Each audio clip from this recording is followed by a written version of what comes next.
So we left off talking about Portugal. We're going to start off talking about Portugal one more time. The Portuguese colony of Brazil became the first colony based on a plantation economy. It was founded by Pedro Cabral in 1500, and Brazil was actually settled in 1532 by Portuguese nobles. They had sugar plantations that used Indian labor, and when the Indians died of European diseases, slaves were brought in from Africa. Labor in Brazilian gold mines was also supplied by Indians and African slaves. And society in Brazil followed a hierarchy similar to that of the Spanish colonies, which we're going to talk about.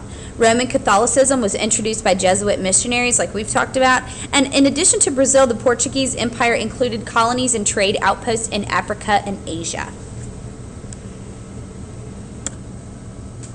So let's turn our attention to Spain and Christopher Columbus.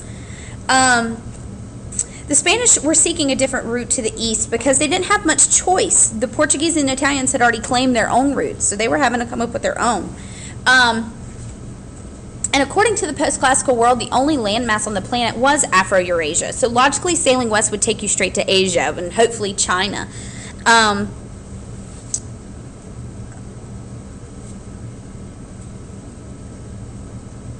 Spain had, like I said before, Spain had just gone through this centuries-long campaign to restore the Iberian Peninsula to Christian control, so their leaders were experiencing a great deal of patriotic energy and were willing to spend money to expand their economic, religious, and political influence beyond their borders.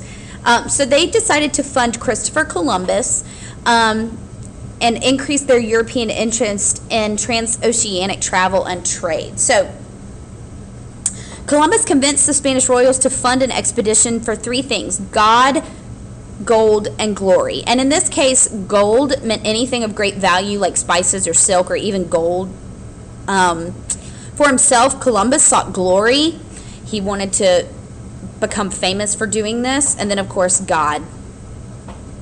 So you had Jesuits, Dominicans, and Franciscans all establishing churches and missions, including the first town in modern-day America, which was St. Augustine, Florida.